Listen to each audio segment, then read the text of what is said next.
ఏసే పరిష్కారము అనుదిన Bible study కార్యక్రమం ప్రేక్షకులందరికీ మన ప్రభువును ప్రియరక్షకుడు అయిన యేసుక్రీస్తు వారి అత్యున్నతమైన నామమున వందనాలు. ప్రభువునందు ప్రియ దేవుని బిడ్డలారా, నేటి దినము దైవజనులు కారుపాటి శాంతసాగర్ గారి ద్వారా బైబిల్ స్టడీలోని వాక్య ధ్యానమును మార్కు సువార్త నుండి ధ్యానం చేసుకుందాము. మీరందరూ బైబిల్తోనూ నోట్బుక్తోనూ సిద్ధపడి ఉంటే దైవజనులు కారుపాటి శాంతసాగర్ గారు ప్రార్థన చేసి ఈ దినపు వాక్య పరిచర్య చేస్తారు. ప్రభువునందు ప్రియ దేవుని బిడ్డలారా, ఈ దినము ఈ మాసమునకు చివరి దినము. ప్రభువు మనలను కాపాడినందుకు కృతజ్ఞతలు అర్పిద్దాము. రేపటి నుండి మార్చి 1, మార్చి 31 దినాలు సహకారులు కావాలి, ప్రార్థించండి. బ్లెస్సింగ్ టీవీలో యోబు గ్రంథపు వాక్య ధ్యానాలు చేస్తున్నాను. అనుదినము ప్రతి రాత్రి 7 గంటల నుండి 7:30 గంటలకు బ్లెస్సింగ్ టీవీ ద్వారా వాక్యము ప్రసారం అవుతోంది. దయచేసి వినండి. ప్రార్థన చేసుకుందాం. మమ్మను మిక్కిలిగా ప్రేమిస్తున్న తండ్రి,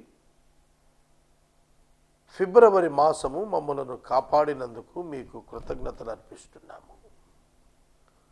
చెల్లించవలసిన ఆర్థిక అవసరతలు చెల్లించండి ప్రభు. మార్చి మాసము అనుదినము సహకారాన్ని ఇవ్వండి. నేటి వాక్య ధ్యానం ద్వారా మాతో మాట్లాడండి.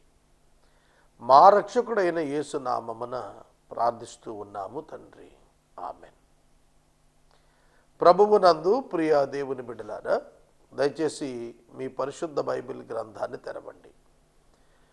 మార్కు సువార్త 15వ అధ్యాయము 4వ వచనము మీ ఎదుట ఉంచుకొనండి. 15వ అధ్యాయము పైన ఇప్పటికీ మనము 3 వర్తమానాలు ధ్యానించాం, 3 వచనాల మీద. ఇది 4వ వచనం, 4వ వర్తమానం. నేను చాలా వివరణాత్మకంగా వాక్యాన్ని వివరిస్తున్నాను. ధన్యుణ్ణి అని భావిస్తున్నాను. దేవుని ఆత్మ సహాయంతో వాక్యాన్ని పరిశోధిస్తున్నాము. ప్రభువు ఇచ్చిన తలంపులు నేను మీతో పంచుకుంటున్నాను. 4వ వచనం యొక్క నేపథ్యం ఏమిటంటే, యేసు పిలాతు ఎదుట నిలిచినప్పుడు ప్రధాన యాజకులు, పెద్దలు, శాస్త్రులు ఆయనకు వ్యతిరేకంగా ఏర్పడి యేసు మీద నేరాలు మోపారు. మరిన్ని నేరాలు మోపారు. నిన్న మొన్న వాటిని గురించి మనం డిస్కస్ చేశాం. అన్ని నేరములు మోపబడుతూ ఉంటే అభియోగములు మోపబడుతున్నవాడు మౌనముగా ఉండటం సాధ్యమవుతుందా? ప్రశ్న. చూడండి, ఒక వ్యక్తి తన మీద అభియోగం మోపబడినప్పుడు ఆ వ్యక్తి దానికి వివరణ ఇచ్చుకుంటాడు. మనం ఎప్పుడూ కూడా మన ప్రత్యర్థి లేదా మన యొక్క ప్రతివాది మీద ఒక కేసు రిజిస్టర్ చేయాలి అని అంటే ముందస్తుగా లీగల్ నోటీస్ ఇస్తాం. ఈ లీగల్ నోటీస్ ద్వారా మన అడ్వకేట్ ఆ వ్యక్తిని ప్రశ్నిస్తాడు. మొదట, మీరు మాకు ఫలానాది చేయవలసి ఉన్నది చేయలేకపోయినారు, ఈ కారణం చేత మీ మీద ఫలానా సివిల్ కానీ క్రిమినల్ కానీ చర్యలకు మేము ఎందుకు పూనుకోకూడదు, కాబట్టి మీరు దీని మీద మీ వివరణ ఇవ్వండి అని చెప్పి అడగాలి. లీగల్ నోటీస్ పంపాలి.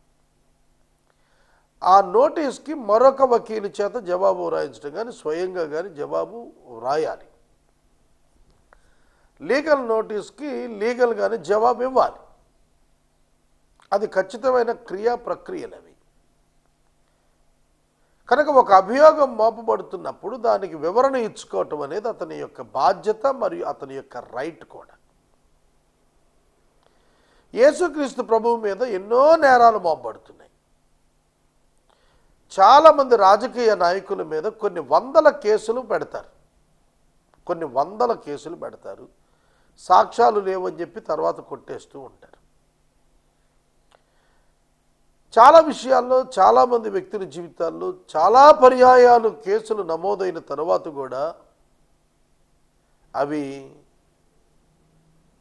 కోర్టుకు ఆధారాలు లేకపోవటం వల్ల, అభియోగాలకు సాక్ష్యాలు లేకపోవటం వల్ల రద్దయినప్పుడు ఆ వ్యక్తి నీతిమంతుడిగానే ఉంటాడు తప్ప అన్ని కేసులు పెట్టబడినందున ఆ వ్యక్తి దోషి అయిపోడు. కనుక ఇక్కడ యేసుక్రీస్తు ప్రభువు మీద నేరాలు మోపుతున్నారు. నేరాలు మోపినంత మాత్రాన యేసుక్రీస్తు ప్రభు దోషి అవడు. ఎప్పుడు దోషి అవుతాడు? ఎప్పుడు ఒక ఎక్యూజ్డ్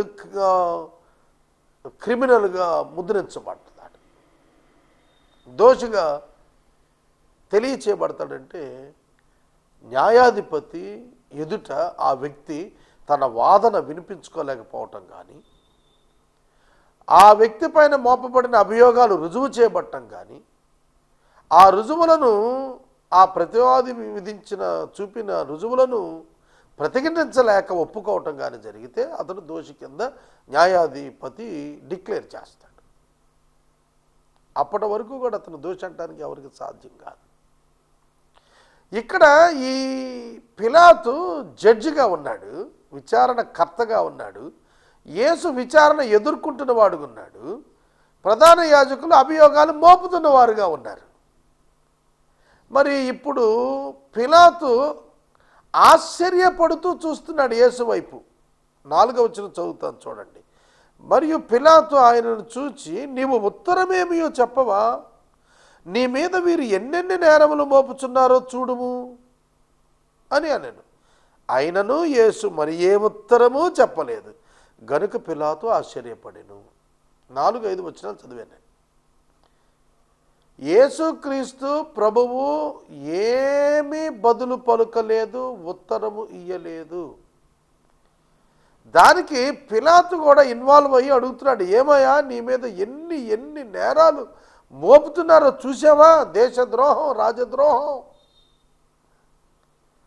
తిరుగుబాటు అన్నీ కూడా చాలా పెద్ద పెద్ద నేరాలయ్యా. ఇన్ని నేరాలు నీ మీద మోపుతుంటే నువ్వు మాట్లాడవేంటి? నా ప్రశ్న ఏమిటో తెలుసా? ఎందుకు పిలాతు ఇలా అడగాల్సి వచ్చింది? యేసు మౌనంగా ఉన్నప్పుడు తనకున్న విచక్షణాధికారాల చేత పిలాతు యేసుని శిక్షించవచ్చు కదా, యేసుని శిక్షించవచ్చు కదా, కానీ శిక్షించలేదు. ఎందుకో తెలుసిన? వారు ఆయనను అసూయ చేత అప్పగించారని పిలాతు తెలుసుకున్నాడు. 9-10 వచనాలు ఈ మాట ఉంది. అసూయ చేత తీసుకొచ్చి చెప్పారే తప్ప ఇవన్నీ కూడా ఎలిగేషన్స్, ఇవేవి వాస్తవాలు కాదని అర్థమైపోయింది. ఎట్లా అర్థమైంది? ఎందుకని పిలాతు యేసుతో ఏమి మాట్లాడవేంటి, ఇన్ని నేరాలు మోపుతున్నారు కదా అని ఎందుకు మరల ప్రశ్నిస్తున్నాడు యేసును? ఎందుకో చెబుతాను వినండి. వీళ్ళు ఏమని నేరం మోపారు? ఒకటి, ప్రజలను తిరగబడేట్టు చేస్తున్నాడు అని. జాగ్రత్తగా గుర్తుపెట్టుకోండి. యేసు ప్రజలను తిరగబడేట్టుగా చేసి ఉంటే గనక వాటికి సంబంధించినటువంటి ఒక్క ఎఫ్ఐఆర్, ఒక్క క్రిమినల్ కేసు లేదా ఒక్క సివిల్ తగాదా ఎక్కడైనా ఎప్పుడైనా రిజిస్టర్ అయినట్టుగా ఉందా? మొదట ఆలోచించాల్సింది. ఎవరైనా యేసుక్రీస్తు మీద ఇంతకు ముందు ఇలాంటి ఫిర్యాదు ఇచ్చి ఉన్నారా? ఈ అపవాదం ఆయన మీద వచ్చిందా? జనాన్ని తిరగబడేట్టు చేయటం అంటే ఇదేదో రహస్యంగా జరిగేది కాదండి, పబ్లిక్గా జరగాలి. ఒక వ్యక్తి ఒక స్టేట్మెంట్ పబ్లిక్గా ఇచ్చి దానికి నిలబడితేనే ప్రజల్లో అలజడి వస్తుంది, లేకపోతే రాదు. ఇతరులు ఆలోచిస్తారు, ఇతరులు మాట్లాడతారు, ఇతరులు కామెంట్ చేస్తారు, ఇతరులు వ్యతిరేకిస్తారు, ఇతరులు క్రిటిసైజ్ చేస్తారు. అవేం జరగలేదే, ఎప్పుడు వినికిడిలోకి రాలేదు. ఎవరో ఏసట ఆయన ప్రజలందరినీ తిరుగుబాటు చేస్తున్నా అంట, జనాలు ఇరగబడి కొట్టుకుంటున్నారట, గ్రూప్స్ కింద డివైడ్ అయిపోయారట, లా అండ్ ఆర్డర్ కంట్రోల్ తప్పిందట అనే రిపోర్ట్స్ ఎప్పుడూ కూడా పిలాతు గవర్నర్కి రాలా. ఇంత తీవ్రంగా నేరం మోపుతున్నారే ఈయన మీద, ఏ విధమైనటువంటి ఫిర్యాదులు గతంలో మనకు రాలేదే ఇట్లాంటివి? ఎందుకంటే పిలాతు రూలింగ్లో ఉన్నాడు, పరిపాలన చేస్తున్నాడు. పిలాతు దృష్టికి రాకుండా ఎట్లా ఉంటుందండి పబ్లిక్ ప్రాబ్లం? జనమును తిరుగుబాటు రేపుతున్నా అంటే ప్రజల్లో తిరుగుబాటు వచ్చింది. ప్రజల్లో తిరుగుబాటు వస్తే ప్రభుత్వానికి తెలియదా? తెలుస్తుంది కదా. ఇప్పుడు చేనేత కార్మికులని తీసుకుని వెళ్ళి ఆయన ఒక పెద్ద మీటింగ్ పెట్టాడు, ప్రభుత్వానికి తెలియదా? భీమవరం దగ్గర, తుందూరు దగ్గర ఒక పొలిటికల్ పార్టీ వెళ్ళి వ్యతిరేకంగా మీటింగ్ పెట్టారు, ప్రభుత్వానికి తెలియదా? కనుక ప్రభుత్వ వ్యతిరేకంగా ప్రజలను తిరుగుబాటు చేస్తుంటే ప్రభుత్వం గుర్తెరగదా? ఖచ్చితంగా తెలిసిపోతుంది కదా. మరి నా దృష్టికి ఎందుకు రాలా అంటే ఇది కేవలం అసూయతో పెడుతున్నారే తప్ప ఈయన చేయలేదు. ఈయనకి పెద్ద సాక్ష్యాలు అవసరం లేదు, ఆయన మాట్లాడలేదు కదా అని నేను దాన్ని ఒప్పుకుంటే as a judge I'm a pool. ఆయన మాట్లాడలేదు కదా అని చెప్పి నేను తీర్పు తీర్చేస్తే, ఆయన మాట్లాడలేదు కదా అది అంగీకరించేశాడని నేను అనేస్తే what kind of judge I am? అది పిలాతు యొక్క ఆర్గ్యుమెంట్. నేనేమి తీర్పును అవుతాను? ఏం గ్రహించినట్టు అవుతాను? ఈ సీటుకి నేనేం న్యాయం చేసినట్టు అవుతాను? అవును కదా. కాబట్టి ఆయన అంటున్నాడు, ఇన్ని నేరాలు నీ మీద మోపుతుంటే నువ్వు మాట్లాడవా? యేసు మాట్లాడకుండా ఉంటే అంగీకరించినట్టు అయిపోతుందా కాదా? అసలు ఎక్కువ ఆశ్చర్యపడింది ఎవరై ఉంటారో తెలుసా? పిలాతు కంటే ఎక్కువ ఆశ్చర్యపడింది అభియోగాలు మోపిన వాళ్ళు అనుకుంటాను నేనైతే. ఎందుకంటే వాళ్ళు ఏం మాట్లాడుతున్నా అసలు ఏం మాట్లాడట్లా యేసు ప్రభు. ఎన్ని అబద్ధాలు ఆరోపిస్తున్నా యేసేం మాట్లాడట్లా. ఎన్ని అబద్ధాలు ఆరోపిస్తున్నా యేసు ఒక్క మాట కూడా నోరు తెరిచి మాట్లాడటం లేదు. కాబట్టి ఏమని అర్థం చేసుకుంటారు? ఏమని అర్థం చేసుకుంటారు? కాబట్టి మనం చూసినట్లయితే ఏ విధమైన ఎవిడెన్సెస్ ఎక్కడ లేవు. కైసరుకు పన్నివ్వద్దు అన్నాడని నేరం మోపారు. కైసరుకు పన్నివ్వద్దు అని అంటే ఒక్కడైనా కట్టకుండా ఎవడన్నా ఉన్నాడా? యేసు చెప్పాడు, మేము యేసు టీము, యేసు గ్రూపు, కాబట్టి మేము పే చెయ్యం. రోమీయులకు పన్ను కట్టద్దని చెప్పి యూదులలో నుంచే కొంతమంది తీవ్రవాదులు లేచారు. వాళ్ళల్లో బరబ్బా ఉన్నాడు, సెప్టాస్ ఉన్నాడు, డెస్పాస్ ఉన్నాడు. వాళ్ళని అరెస్ట్ చేశారు కూడా. అప్పటికే వాళ్ళ వల్ల కొంతమంది గ్రూపులు లేచారు, మేము పన్నులు కట్టమన్నారు, వాళ్ళని అరెస్ట్ చేశారు. మరి యేసు వల్ల పన్నులు కట్టని వాళ్ళు ఎవరు తగలలేదే ఇప్పుడు. పైగా ఆయన కూడా రిసీట్స్ చెక్ చేసుకుంటే పే చేసినట్టు ఉంటుంది. మరి అటువంటిప్పుడు ఈ అభియోగం ఎలా నిలుస్తుంది? ప్రజలకు తాను పన్ను ఇవ్వద్దని చెప్పిన వాడు తానెందుకు కడతాడు? కాబట్టి యేసు ట్యాక్స్ పే చేశాడు కాబట్టి అది అబద్ధం. ఇలాగా ప్రతి అభియోగము కూడా సత్తువ లేని అభియోగాలు, విషయం లేని అభియోగాలు. అది అతడు గ్రహించాడు. కానీ ఒక మాట మనం గ్రహిస్తే యేసు ఏ ఉత్తరము చెప్పనందున పిలాతు ఆశ్చర్యపడ్డాడు. ఎందుకు పిలాతు ఆశ్చర్యపడ్డాడు?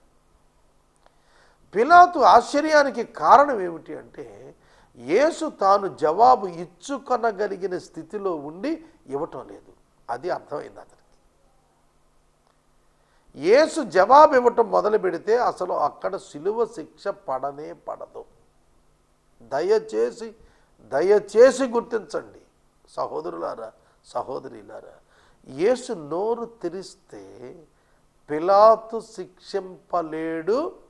అభియోగాలు మోపిన వారు ఎవడింటికాడు పోవాలి. They can't prove any single allegation on Jesus Christ by providing a false witnesses. అబద్ధ సాక్షులను ప్రవేశపెట్టినంత మాత్రాన యేసు మాట్లాడితే ఆయన ఎదుట అభియోగం మోపగలిగిన వాడు ఉండనే ఉండడు. ఇంక సిలువేడ, ఇంక సిలువ శిక్ష ఎక్కడ పడుతుందండి? అర్థమవుతుందా? కనుక తండ్రి నా ఇష్టము కాదు నీ చిత్తమే జరిగించు అని ప్రార్థన చేసినప్పుడు జవాబు ఏంటో తెలుసా? మనం ప్రవర్తించాల్సిన తీరు ఆయన చిత్తము జరుగుటకు నీవు ఒప్పుకుంటే you must be silent. You don't need to escape. నువ్వు తప్పించుకొని పారిపోవాల్సిన పని లేనే లేదు. దేవుడు తన చిత్తం తాను జరిగిస్తాడని నువ్వు నమ్మినప్పుడు you stand there as it is. నువ్వు నిలబడట్లాగే. దేవుడు మోషేతో మాట్లాడినప్పుడు చెప్పాడు. ఏమని చెప్పాడు మోషేతో? సాగిపో, ఆగిపోవద్దు. ఎలా సాగిపోతారు ప్రభు? ఎర్ర సముద్రం ఉంది, నో డిస్కషన్, గో అహెడ్. తొలగిపోమని సముద్రానికి చెప్పి సాగిపోమన్నాడు. అర్థమవుతుందా? తొలగిపోమని సముద్రాన్ని చెప్పి సాగిపోమన్నాడు. కాబట్టి తను ఆగిపోక సాగిపోయాడు. కాబట్టి మనం నేర్చుకోవలసినది ఏమిటంటే, దేవుని యొక్క వాక్యానికి లోబడి నీ చిత్తం జరిగించు అన్న తర్వాత దేనికి భయపడకూడదు. ఇప్పుడు నేను 2 months బకాయి ఉన్నాను, ఏసీటీ కేబుల్కి చెల్లించాల్సింది. దేవుని చిత్తానికి అప్పగించుకున్న తర్వాత వై షుడ్ ఐ ఫియర్? ఆగిపోతే ఆగిపోద్ది. నేను చెల్లించాల్సిన ఏమి నష్టపోతే అది నష్టపోతాను. నేనేం తీసుకొచ్చాను భూమి మీదకి, నేను నష్టపోతాను. నష్టపోకపోతే నన్ను తీసుకెళ్ళి సివిల్ దావా వేసి లోపల నాకున్న అటాచ్మెంట్ పెడతాడు, లేదంటే నన్ను తీసుకెళ్ళి క్రిమినల్ కేసు చేసి లోపల కూర్చోబెడతారు. If God allows that imprisonment, it is God's gift for me. అర్థమవుతుందా కాదా? ఆలోచించండి. యోసేపుని చెరసాల్లో వేస్తే చెరసాలే అతనికి పునాది అయింది కదా ప్రధానమంత్రి అవటానికి. కాబట్టి once you decided to give up your self to God, God will take care of you. Why should you talk? Why should you try to escape? No need. అవసరం లేదు. యేసు మాట్లాడకుండా ఉన్నాడు, ఆయన చిత్తానికి ఒప్పుకున్నాడు కనుక ఆయన చూసుకుంటాడు. ఏం జరగాల్సింది దేవుడు ఆర్గనైజ్ చేస్తాడు. Why should I talk? ఆయన తప్పించుకోవటానికి తన నోరు తెరిచి మాట్లాడితే ఇక అవకాశం లేదు, ఇక అక్కడ శిక్షకి. అందుకనే పిలాతు ఆశ్చర్యపడుతున్నాడు. ఏమిటి మాట్లాడేమిటి? ఇవన్నీ అసూయతో చేసినవని నాకే అర్థమైపోతుంటే, వింటున్న నాకే అర్థమవుతుంటే, అభియోగాలు మోపబడుతున్న ఇతనికి అర్థం కాక, ఇతను చూస్తే చక్కటి సెన్స్లో ఉన్నాడు. ఆన్సర్ చెప్పడేమిటి? యూదుల రాజుని చెప్పుకున్నాడు అని అంటున్నారంటే సామాన్యమైన వ్యక్తి కాదు. ఒక వ్యక్తి రాజ్యం పైన అవగాహనతోని, నా మాట జాగ్రత్తగా, ఒక వ్యక్తి రాజ్యము పైన అవగాహనతో ఉన్నవాడు, రాజ్యాధికారాన్ని గూర్చినటువంటి అవగాహన ఉన్నవాడు సామాన్యుడు ఎట్లా అవుతాడండి? తిక్కలోడు ఎట్టవుతాడు? వెర్రోడు ఎట్టవుతాడు? అవగాహన లేనుడు ఎట్టవుతాడు? చెప్పండి. ప్రణాళిక లేనుడు ఎట్టవుతాడు? కాడే. కామన్ సెన్స్ క్వశ్చన్ కదా, కాడు కదా. మరి అటువంటప్పుడు యేసును పిలాతు ఏముంది ఎత్తుందని ఎట్లా అండర్ ఎస్టిమేట్ వేస్తాడు చెప్పండి? వేయడు. ఒక కఠినమైన కఠోరమైన నేరస్తుడిని విచారణకు పూనుకున్నప్పుడు ఒక జడ్జి ఎంత అలర్ట్గా ఉంటాడో తెలుసా? ఒక పోలీస్ అధికారి ఒక కఠోరమైన నేరస్తుని హ్యాండిల్ చేయాలంటే ఎంత అలర్ట్గా ఉంటాడో తెలుసా? ఎందుకంటే తనకు తెలుసు వాడు ఎట్లా ఎస్కేప్ అవుతానికి ప్లాన్ చేస్తాడా అని. కొన్ని సందర్భాల్లో హీ కాంట్ ఎక్స్పెక్ట్ ఆల్సో కదా.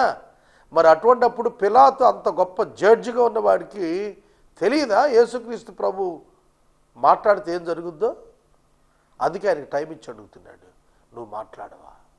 ఇన్ని నేరాలు నీ మీద మోపుతున్నారే, నీవు మాట్లాడవాడిని. అడిగిన తరువాత కూడా, న్యాయాధిపతి అడిగిన తరువాత కూడా ఆయన ఉత్తరమేమియు చెప్పలేదు. ఏ ఉత్తరము చెప్పలేదు, ఏ ఆన్సర్ చెప్పలేదు. And pilot again asked him, మరలా అడుగుతున్నాడు, have you no answer to make? నువ్వు చెప్పటానికి జవాబు లేదా? దీన్ని మన తెలుగులో ఏమని రాశారు?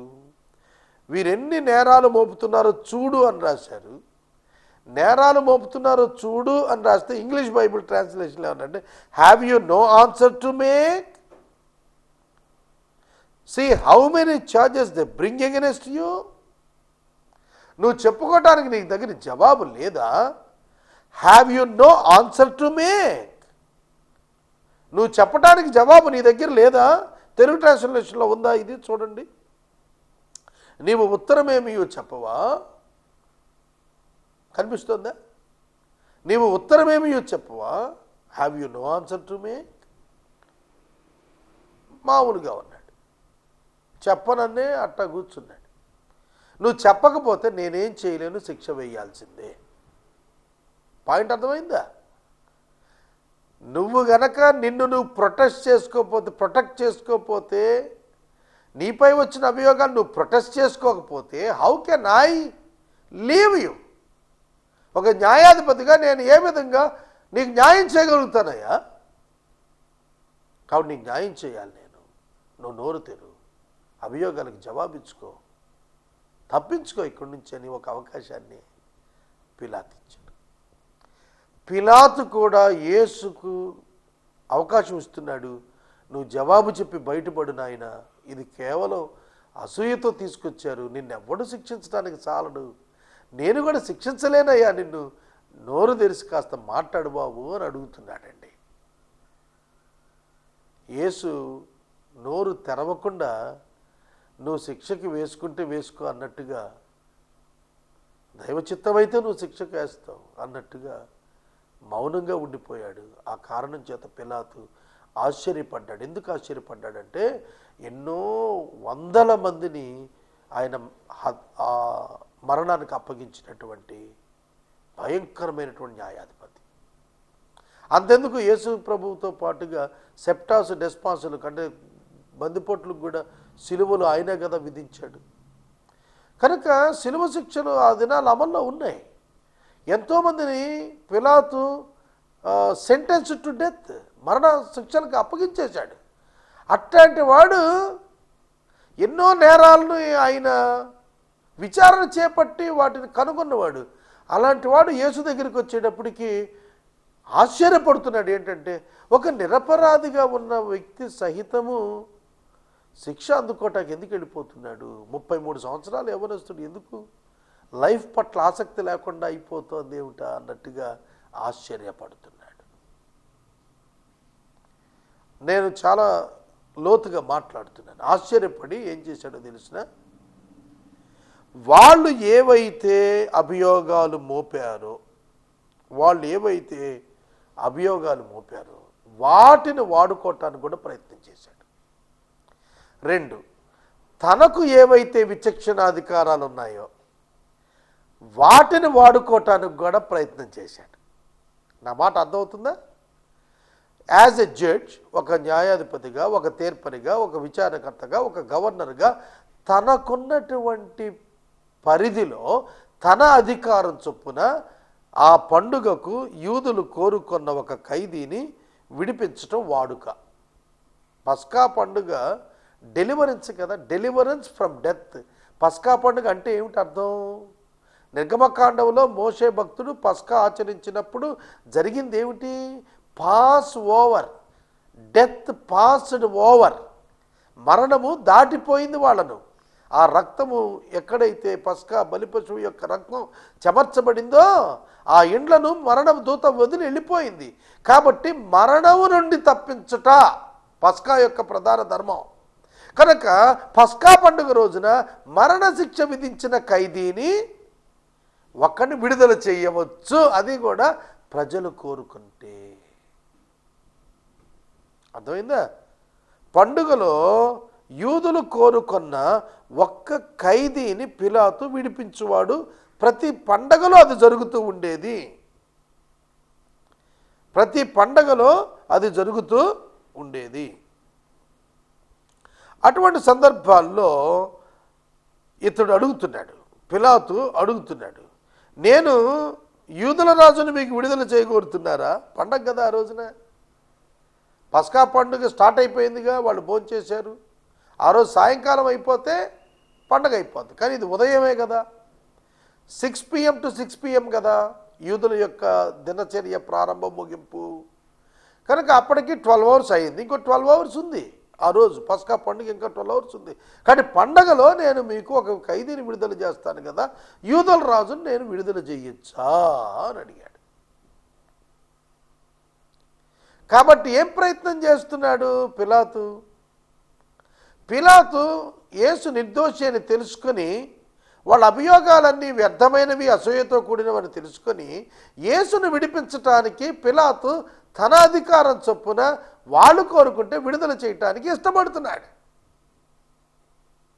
కానీ అప్పటికే ఖైదీలో ఉన్నటువంటి ఒక బందిపోటు, బహు ప్రమాదకరమైనటువంటి బందిపోటు, బరబ్బా, బర్ ప్లస్ అబ్బా. బర్ అంటే కుమారుడు, అబ్బా అంటే తండ్రి, తండ్రి కుమారుడని అర్థం వచ్చేటువంటి బరబ్బా అనే ఒక తీవ్రవాది, ఒక బందిపోటు అప్పటికే ఏ నేరాల్లో అరెస్ట్ అయ్యి ఉన్నాడు? బరబ్బా అని ఒకడు అధికారులను ఎదిరించాడు. నెంబర్ 1. నెంబర్ 2, కలహములు సృష్టించాడు. నెంబర్ 3, నరహత్యలు చేశాడు. ఇలాంటి వాడు బంధించబడ్డాడు. ఇతని పేరు బరబ్బా. ఇతడు చెరసాలలో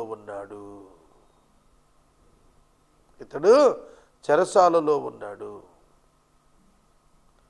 కనుక జనులు గుంపుగా కూడి వచ్చి అతడు అది వరకు తమకు చేయించు వచ్చిన ప్రకారం చేయాలని అడిగినప్పుడు ప్రధాన యాజకులు అసూయ చేత యేసును అప్పగించారని తెలుసుకొని, నేను యూదుల రాజుని మీకు విడుదల చేయగోరుచున్నారా అని చెప్పి అడిగాడు. అక్కడ పబ్లిక్ పిటిషన్ వచ్చింది. అదే సమయంలో పబ్లిక్ పిటిషన్, ప్రజలు వచ్చి అడుగుతున్నారు, జనులు వచ్చి, అయ్యా మాకు ఎప్పట్లాగానే ఒక ఖైదీని విడుదల చేయవచ్చును కదా. వెంటనే అతడు అన్నాడు, యూదుల రాజు యేసుని విడుదల చేసేస్తాను అన్నాడు. ఎందుకంటే తనకు ఒక అవకాశం వచ్చింది. ప్రజల యొక్క అభ్యర్థన మేరకు తాను ఒక ఖైదీని విడుదల చేయొచ్చు, యేసును ఖైదీలో చూపించి విడుదల చేసేస్తాడు same day, just like station bail అన్నమాట. మనం చిన్న శిక్షల్లో నేరాలు చేస్తే రిమాండ్ విధించి సబ్ జైలుకి పంపి వారం రోజుల తర్వాత బెయిల్ తీసుకుని ఇవన్నీ ఉండవు. కొన్ని కేసెస్లో స్టేషన్ బెయిల్స్ ఉంటాయి. స్టేషన్లోనే బెయిల్ ఇచ్చేయచ్చు, పూచీకత్తు మీద విడుదల చేయొచ్చు బెయిల్ పైన. కొందరు వ్యక్తిగత పూచీకత్తు పైన, లేదంటే ఇతరుల పూచీకత్తు పైన స్టేషన్ బెయిల్స్ ఇవ్వచ్చు. కనుక ఆ విధంగా విడిచిపెట్టే ప్రణాళిక చేయాలనుకున్నాడు. కానీ దానికి వాళ్ళు ఒప్పుకోవాలి. వాళ్ళు తమ మనుషులు తాము పెట్టుకున్నారు. వాళ్ళు ప్రేరేపించుకుంటున్నారు. ఏమని ప్రేరేపించుకున్నారంటే, మాకు ఎవరు కావాలి, మాకు యూదుల రాజు అవసరం లేదు, మాకు బరబ్బాను విడుదల చేయమని చెప్పి వాళ్ళు కోరుకున్నారు. కనుక ఆశ్చర్యపడి 6వ వచనం నుండి ఇతివృత్తం నేను తెలియచేశాను. రేపటి దినం 6వ వచనం నుండి నేను మరల వాక్యాన్ని మీ ముందుకు తీసుకొస్తాను. చదివి దానిలో 1-2 మాటలు చెప్పి తర్వాత నేను 16వ వచనానికి వెళ్తాను. ప్రార్థన చేసుకుందాం. ఈ దినంతో ఈ మాసం ముగిసింది. ఈ మాసంలో ప్రభు చేసిన మేలులకై ఆయనకు స్తుతి కలుగును గాక. సహకారులకు కృతజ్ఞతలు. మనము ఇంతవరకు దైవజనులు కారుపాటి శ్యాన్సాగర్ గారి ద్వారా బైబిల్ స్టడీలోని వాక్య ధ్యానమును మార్కు సువార్త నుండి ధ్యానం చేసుకున్నాము. ఈ కార్యక్రమం ద్వారా మీరు పొందుకొనుచున్న ఆత్మీయ మేలులు ఒక ఉత్తరం ద్వారా మాకు తెలియచేయండి. మీ ప్రార్థనా మనవులు మాకు తెలియచేస్తే ఏసే పరిష్కారం కార్యాలయంలో ఏర్పాటు చేసిన ప్రత్యేక ప్రార్థనా శిబిరంలో మీ కొరకు ప్రార్థిస్తాం. మీ కుటుంబ పక్షముగా ఒక ఎపిసోడ్ ప్రసారం చేయాలనుకునేవారు మాకు తెలియచేస్తే మా సిబ్బంది మీ గృహాలను దర్శిస్తారు. ముగింపు ప్రార్థన ఆశీర్వాదాలతో ఈ కార్యక్రమాన్ని ముగించుకుందాం. ప్రార్థన. మమ్మల్ని మిక్కిలిగా ప్రేమిస్తున్న తండ్రి వందనాలు. ఈ మాసమంతా మమ్మల్ని సంరక్షించినందుకు కృతజ్ఞతలు. ప్రేక్షకులను దీవించుము. యేసు నామమున అడుగుచున్నాం తండ్రి, ఆమేన్. తండ్రి అయిన దేవుని ప్రేమ, కుమారుడైన యేసయ్య కృప, పరిశుద్ధాత్మని కన్యోన్య సహవాసం సదా మనకు తోడైండును గాక. ఆమేన్.